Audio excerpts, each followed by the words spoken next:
Good morning, students. Welcome to our online classes of RPS Muzaffarpur. In previous classes, we had to studied about the different types of plant tissues. हम लोग ने previous class में different types के plant tissues के बारे में पढ़ा था. उनके डिफरेंट टाइप्स, उनके different shapes, sizes, nature, occurrence, functions के बारे में हमने जाना था. Now in this class we have to study about the animal tissues. इस क्लास में हम लोग एनिमल टिश्यूज के बारे में पढ़ेंगे.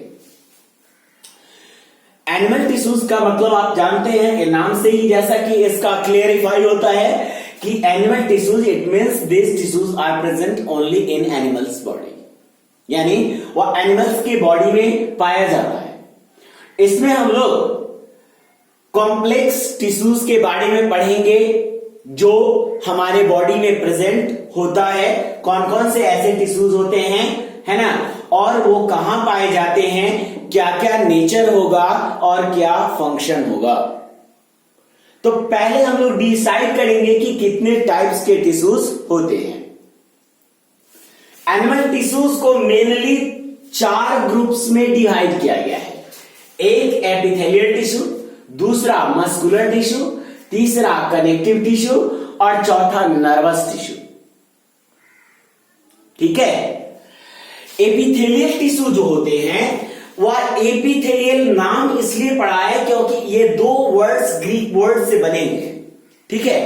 पहला है एपी और दूसरा है थेलियल. ठीक है. एपिथेलियल का जो है, एपी मींस अपर कवर जो होता है, एपिथेलियल टिश्यू का मतलब होता है आउटर कवर. और इस चूंकि वह डिफरेंट ऑर्गेन्स को कवर करता है, इसका आउटर सरफेस फॉर्म करता है, और इसीलिए इसे हम नाम भी देते हैं एपिथेलियल टिश्यू, या इसे हम लोग कवरिंग टिश्यू कहते हैं. चूंकि यह कवर करता है इसलिए जनरली इसका जो फंक्शन होगा वह प्रोटेक्टिव फंक्शन होगा. जनरली इसका फंक्शन क्या होगा? प्रोटेक्टिव फंक्शन होगा. यह हमारे डिफरेंट जो ऑर्गेन्स होंगे इसके आउटर सरफेस पर आकर और यह प्रोटेक्शन प्रोवाइड करेगा. एपिथेलियल टिश्यू हम लोग के स्किन पर प्रेजेंट है ना. यह स्किन हमारे बॉडी को देख रहे हैं, कवर कर रहा है. यह हमारे डिफरेंट इन्वायरमेंटल और क्लाइमेटिक कंडीशन से हमारे बॉडी को प्रोटेक्ट कर रहा है, यानी अंडरलाइंग ऑर्गेन्स को प्रोटेक्ट कर रहा है.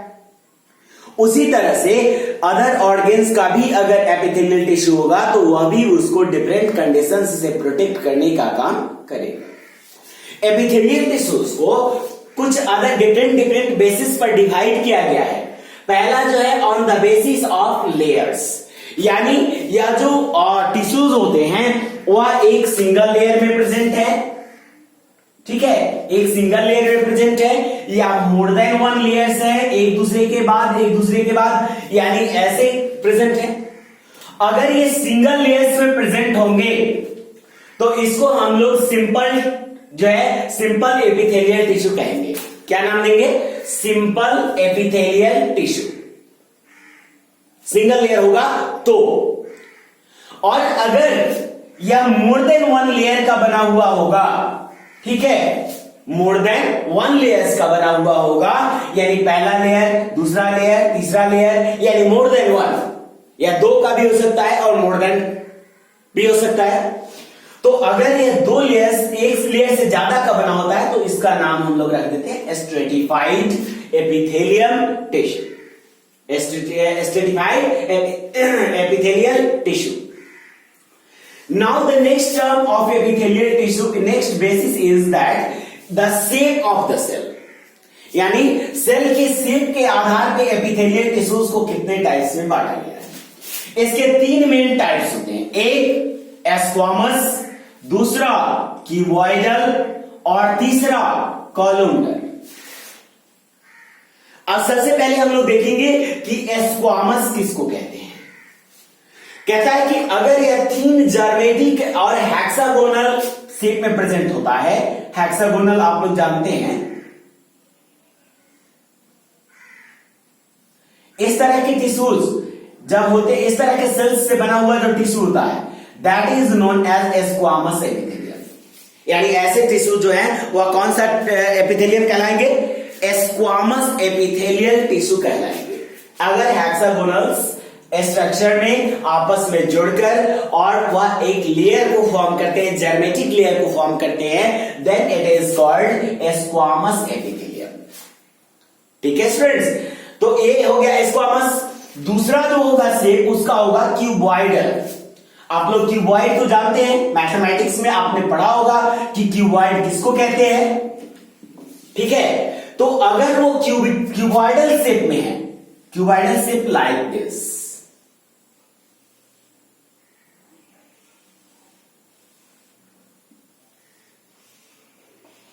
ठीक है, अगर वह क्यूबॉइडल शेप में एक दूसरे से जुड़े हुए हैं तो then it is called the cuboidal epithelium. ठीक है, इसे हम लोग क्या कहेंगे? Cuboidal epithelium. इसको क्यूबॉइड करें, ये एपिथेलियम टिश्यू का डिजाइन नहीं है, ये क्या है? क्यूबॉइड का डिजाइन हमने आपको बताया है ना।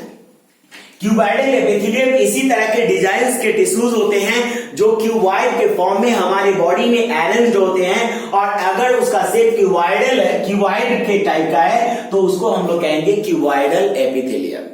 ठीक है, क्या कहेंगे? क्यूबॉइडल एपिथेलियम कहेंगे। अगर उसका शेप फिर दूसरा हो जाता है, कोई दूसरे शेप में हो जाता है, जैसे कि यह कॉलम के शेप में हो जाता है, कॉलम यानी सिलेंडर के शेप में। सिलेंडर आप लोग जानते हैं, इस तरह के शेप में।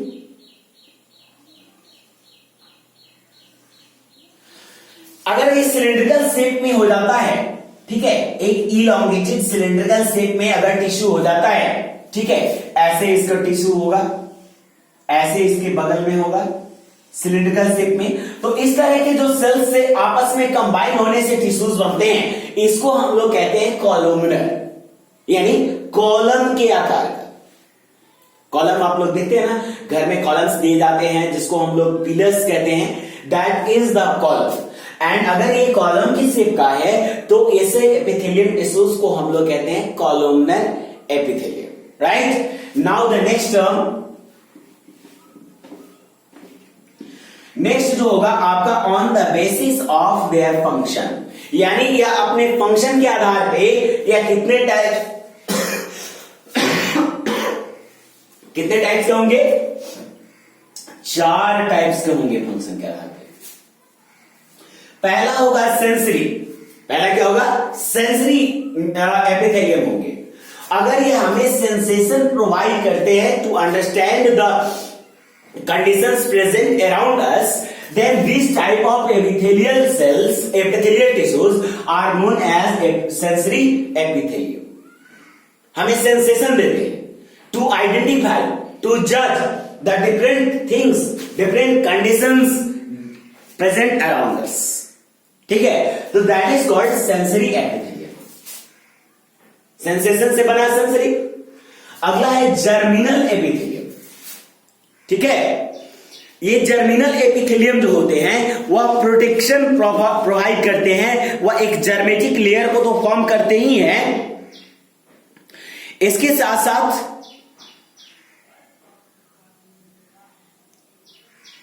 जो है वह जर्मिनल लेयर्स अगर फॉर्म करते हैं, प्रोटेक्टिव फंक्शन को परफॉर्म करते हैं, तो इसको हम लोग जर्मिनल एपिथेलियम कहते हैं। ठीक है, अगला है सिलिएटेड। कुछ एपिथेलियम टिश्यूज ऐसे होते हैं, लुक एट दिस, कि इसके अपर सरफेस पर हेयर लाइक प्रोजेक्शंस प्रेजेंट होते हैं। ठीक है, ये बहुत सारे सेल्स होंगे इसके, ठीक है, बहुत सारे इसके सेल्स होंगे, और इसके ऊपर अगर सीलिया प्रेजेंट होगा, ठीक है, तो इसी सीलिया के प्रेजेंट के कारण इस एपिथेलियल टिश्यू को हम लोग एपिथेलियल टिश्यू कहते हैं।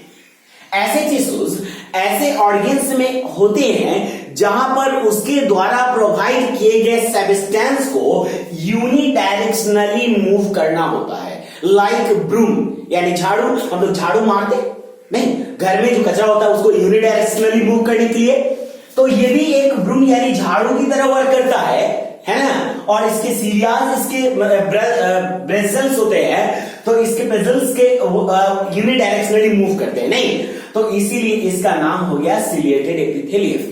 सीलिया के प्रेजेंस के कारण क्या हो गया? सिलिएटेड एपिथेलियम हो गया। ज्यादातर आपको रेस्पिरेटरी ऑर्गन में ब्रोंकस यानी विंड पाइप में प्रेजेंट होगा, ताकि इसमें अनवांटेड सब्सटेंसेस ना जाए, और अगर एंटर कर भी जाते हैं गलती से तो वह उनको ब्रश आउट कर देता है, ब्रश आउट करता है ना।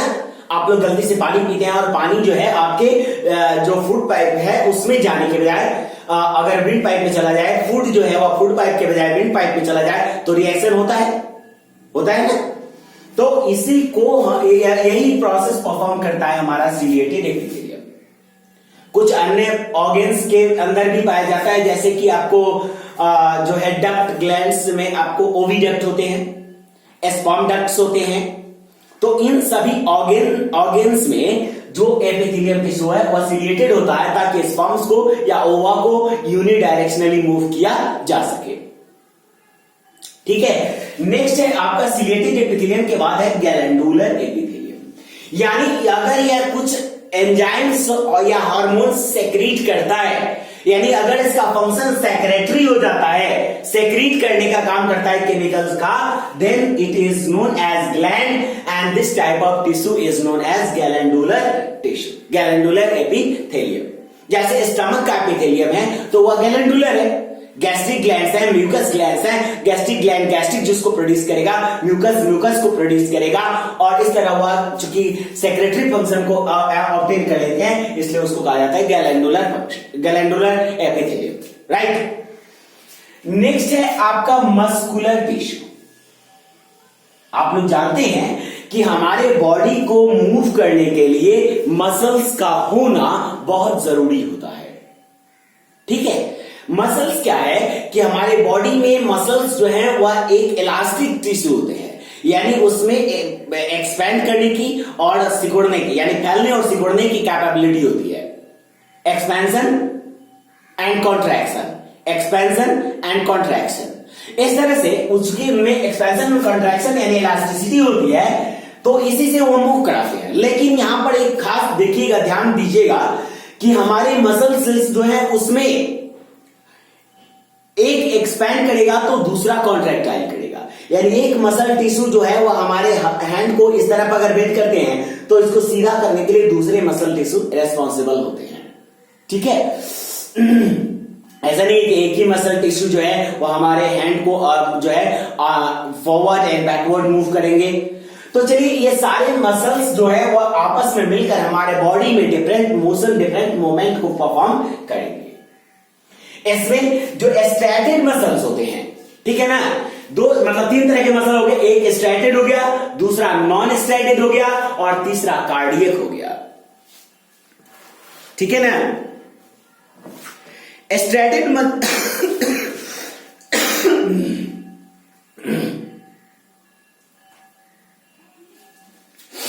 स्ट्रैटेड मसल्स जो होते हैं ये स्ट्राइप्ड मसल्स होते हैं। स्ट्राइप यानी पट्टियों के बने हुए होते हैं। पट्टी कैसे? तो ब्लैक व्हाइट। अब जब देखेंगे इसको तो यह आपको ब्लैक व्हाइट स्ट्रिप्स के रूप में दिखता है, और इसलिए इसको स्ट्राइप्ड मसल्स कहते हैं, स्ट्रैटेड मसल्स हैं। These muscles are voluntary muscles, ये हमारी इच्छा से चलते हैं। हम इसको चाहेंगे तो एक्सपैंड करेंगे, चाहेंगे तो कॉन्ट्रैक्टाइल करेंगे, यानी यह हमारे वॉलंटरी एक्शंस को कंट्रोल करने के लिए, सॉरी वॉलंटरी एक्शंस को कोऑर्डिनेट करने के लिए स्ट्रैटेड मसल्स बने होते हैं। ठीक है, इसलिए यह तो डेफिनेटली है कि यह हमारे उन सारे ऑर्गन्स में मतलब पाया जाएगा जिस ऑर्गन को हम अपने विल पावर से मूव कराते हैं, विल पावर से उसको हम चलाते हैं। और नॉन स्ट्रैटेड मसल्स जो हैं वो ऐसे ऑर्गन्स में पाए जाएंगे जो हमारे विल पावर से मूव नहीं करते, वो ऑटोमेटिकली अपना वर्क करते हैं अकॉर्डिंग टू द कंडीशंस, यानी अपने कंडीशन से वर्क करेंगे। जैसे कि आपका जो एसोफेगस है, आपका स्टमक है, ठीक है ना, आपका रिबकेज है, यह हमारे विल पावर से मूव नहीं करता। तो ऐसे जगहों पर हमारे नॉन स्ट्रैटेड मसल्स होते हैं जो इसको मूव कराते हैं according to conditions, according to process. और ये जो सबसे लास्ट में है cardiac muscle, that is very very special muscle, because इसकी इलास्टिसिटी का कोई जोड़ा नहीं है, या हमारे एक स्पेशल ऑर्गन में पाया भी जाता है। कौन सा? हमारे हार्ट में पाया जाता है। किसमें पाया जाएगा? हमारे हार्ट में। यह हार्ट को लगातार फैलने और सिकुड़ने, एक्सपेंशन और रिलैक्स, मतलब फैलने और सिकुड़ने में उसकी हेल्प करेगा। ठीक है, किसका में हेल्प करेगा? फैलने और सिकुड़ने में हमारे उस हार्ट को हेल्प करेगा, क्योंकि हम लोग जानते हैं कि our heart is a pumping station.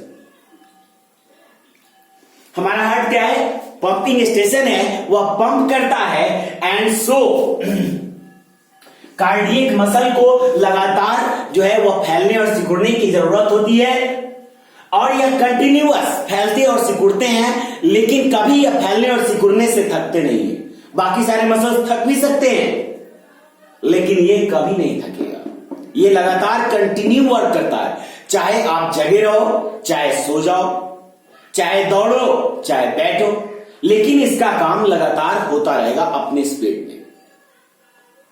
ठीक है friends, now the next term is connective tissue. जैसा कि नेम से ही एकदम एक्सप्रेस्ड होता है कि कनेक्टिव टिश्यू ऐसे टिश्यूज होते हैं जो डेफिनेटली कनेक्ट करने का काम करेंगे। क्या काम करेंगे? कनेक्ट करने का, एक ऑर्गन से दूसरे ऑर्गन को, एक पार्ट से दूसरे पार्ट को। ठीक है, तो ये बॉडी में कनेक्टिविटी प्रोवाइड करने के लिए रिस्पॉन्सिबल होते हैं, and so these are called connective tissue. ठीक है, अब इसमें सबसे पहला आता है एडिपोज टिश्यू। इसका नाम एडिपोज इसलिए पड़ा है क्योंकि इसमें जो सेल्स होते हैं, इसके अंदर जो है वो एडिपोसाइट्स नाम का सब्सटेंस पाया जाता है, और इसी एडिपोसाइट्स के प्रेजेंस के कारण इसका नाम रख दिया गया एडिपोज टिश्यू। यह जो है डिफरेंट ऑर्गन्स के बीच के एम्प्टी स्पेस को फुलफिल करने का काम करता है, और उसके साथ वहां पर अगर रिक्वायरमेंट हो तो वह एनर्जी भी प्रोवाइड करेगा। इसके बाद अगला है आपका एरियोलर टिश्यू, या एक तरह का लूज कनेक्टिव टिश्यू। एक तरह का ऐसा टिश्यू है जो एक दूसरे को कनेक्ट करेगा, मसल से मसल को कनेक्ट करेगा। ठीक है, वह आपको बोन्स से मसल्स को कनेक्ट करेगा, मसल से मसल को कनेक्ट करेगा, और इस तरह से यह कनेक्टिविटी, मसल्स की कनेक्टिविटी के लिए रिस्पॉन्सिबल होता है, और इसलिए यह एरियोलर टिश्यू है। इसमें दो तरह के टिश्यूज होते हैं, एक होता है टेंडन्स और दूसरा होता है लिगामेंट्स। कौन कौन होगा? Tendons and ligaments. टेंडन्स क्या करते हैं? तो टेंडन्स जो है वह बोन्स से मसल्स को कनेक्ट करने का काम करते हैं। ठीक है ना? किसको किसको कनेक्ट करेंगे? टेंडन्स। तो टेंडन्स जो हैं वह बोन्स से मसल्स को कनेक्ट करने का काम करते हैं। ठीक है, और जो लिगामेंट्स होते हैं, ठीक है, टेंडन्स बोन से मसल्स को कनेक्ट करेंगे, और जो लिगामेंट्स होंगे वह बोन से बोन को कनेक्ट करने का काम करेंगे। किसको? बोन से बोन को कनेक्ट करेंगे लिगामेंट्स। अब नेक्स्ट है आपका स्केलेटल टिश्यू। स्केलेटल आप लोग प्रीवियस क्लासेस में पढ़े होंगे, प्रीवियस क्लास में, कि skeletal is a bony framework, यानी हमारे बॉडी का जो फ्रेमवर्क है वही स्केलेटल कहलाता है, और इस स्केलेटल को जो टिश्यूज फॉर्म करते हैं वह कहलाएंगे स्केलेटल टिश्यूज। हमारा जो स्केलेटल है वह दो तरह के कंपोनेंट से बना होता है, एक बोन्स से और दूसरा कार्टिलेज से। बोन्स जो है वह हार्ड होते हैं। बोन्स कैसे होंगे? हार्ड होंगे। और कार्टिलेज कैसा होगा? बोन्स जो होंगे वह हार्ड होंगे, और कार्टिलेज जो होगा वह सॉफ्ट होता है। लेकिन इसमें रिजिडिटी होती है, इसमें फर्मनेस होता है, यानी वो हार्ड होंगे और यह फर्म होगा, लेकिन फर्मनेस के साथ इसमें फ्लेक्सिबिलिटी होगी। जैसे आप कान में देख लो, कान देख रहे हो, ये अपने शेप में रहता है, बट इसमें फ्लेक्सिबिलिटी भी है। फ्लेक्सिबिलिटी है क्योंकि यह बेंड हो सकता है, मुड़ सकता है। तो ऐसी जगह जैसे यहां नोज में है, ईयर्स में है, तो यहां पे आपको कार्टिलेज से बना होता है, क्योंकि इसे फर्मनेस की भी रिक्वायरमेंट है, लेकिन इसको फ्लेक्सिबिलिटी भी चाहिए, क्योंकि इसमें वाइब्रेशन होगा तो यह साउंड्स को आगे फॉरवर्ड कर पाएगा। तो दोनों चीजें इसे चाहिए, इसलिए यह कार्टिलेज का बना हुआ है। तो कार्टिलेज और बोन्स में अंतर समझ में आ गया कि यह जो है हार्ड होगा और यह फ्लेक्सिबल होगा। नेक्स्ट है आपका फ्लूइड कनेक्टिव टिश्यू। फ्लूइड आप जानते हैं कि the substance that can flow are known as fluid. और इस फ्लूइड कनेक्टिव टिश्यू में निश्चित रूप से है कि यह कनेक्टिविटी तो प्रोवाइड करेगा, लेकिन कैसे करेगा? फ्लो करके करेगा, यानी एक जगह से दूसरी जगह जाकर करेगा। यहां से वहां वह जाएगा और तब वह कनेक्टिविटी प्रोवाइड करेगा फ्लो करके। तो इसको हम लोग कहेंगे fluid connective tissue. Fluid connective tissue दो तरह के होते हैं हमारे बॉडी में, एक होता है ब्लड और दूसरा होता है लिम्फ। लिम्फ को हम लोग टिश्यू फ्लूइड कहते हैं, यानी टिश्यूज के बीच जो फ्लो करता है वह लिम्फ है, और जो ब्लड वेसल के अंदर फ्लो करता है वह ब्लड है। वेसल्स के अंदर फ्लो करेगा, यह वेसल्स के बाहर नहीं जाएगा। और लिम्फ जो है वह ब्लड वेसल के बाहर फ्लो करता है, between the tissues and the blood vessel. यह सब्सटेंसेस को लाने और ले जाने का काम करता है, यह है लिम्फ। ठीक है, आगे हम लोग लिम्फेटिक सिस्टम के बारे में भी देखेंगे कि लिम्फेटिक सिस्टम कैसा है, क्या है, और उसका स्ट्रक्चर फंक्शन के बारे में जानेंगे। फिलहाल हम इतना जानते हैं कि लिम्फेटिक सिस्टम जो होता है, इसमें लिम्फ जो होता है वह ब्लड वेसल और आपको टिश्यूज के बीच में कनेक्टिविटी प्रोवाइड करने वाला एक फ्लूइड है। नेक्स्ट है आपका लास्ट क्या है? नर्वस टिश्यू है। यह हमारे बॉडी के कंट्रोल एंड कोऑर्डिनेशन के लिए इसमें मोस्ट इंपॉर्टेंट फंक्शन परफॉर्म करता है। यह हमारे बॉडी के ऑर्गन्स में एक जगह से दूसरी जगह मैसेज को ले जाने का काम करता है। वह हमारे ब्रेन से डिफरेंट बॉडी पार्ट्स को कनेक्ट करता है और इनके बीच में मैसेज ट्रांसमिट करके कनेक्टिविटी को प्रोवाइड करता है, ताकि हम बॉडी के ऊपर डिफरेंट बॉडी ऑर्गन्स के ऊपर कंट्रोल रख सके। कहीं पर अगर हम उसको विल पावर से उस ऑर्गन को नहीं चलाते तो ये नर्वस टिश्यू उसको ऑटोनोमिक फंक्शन भी प्रोवाइड करते हैं। तो इस तरह से हमने देखा कि हमारे बॉडी में कितने different types of tissue present होते हैं, वो कहां पाए जाएंगे और उनका फंक्शन क्या होगा। ये तो हमने एक शॉर्ट में उसका डिफरेंशिएशन, उसके अलग अलग टाइप्स को डिस्क्राइब किया। अब आगे के क्लासेस में हम लोग इसके बारे में डिटेल इंफॉर्मेशन गेन करेंगे। राइट स्टूडेंट्स, तो इस तरह से हम डिफरेंशिएशन कर चुके हैं। आगे के में हम लोग स्टार्ट करेंगे स्टार्टिंग से एपिथेलियल टिश्यू से लेकर और इसके बाद मस्कुलर, कनेक्टिव और नर्वस। रिपीटेड कि यहां पर 4 टाइप्स के टिश्यूज होंगे मेनली, एक एपिथेलियल, दूसरा मस्कुलर, तीसरा कनेक्टिव और चौथा नर्वस। ये इतने टिश्यूज हो गए मेनली 4 ग्रुप, और इन ग्रुप्स में अलग अलग टाइप्स हो गए। ठीक है, और उनका टाइप्स के अकॉर्डिंग फंक्शन भी हमने थोड़ा बहुत समझाया, पूरी तरह कंप्लीट तो नहीं, लेकिन लिटिल फंक्शन को हमने यहां पर डिस्क्राइब किया है। Okay students, thank you.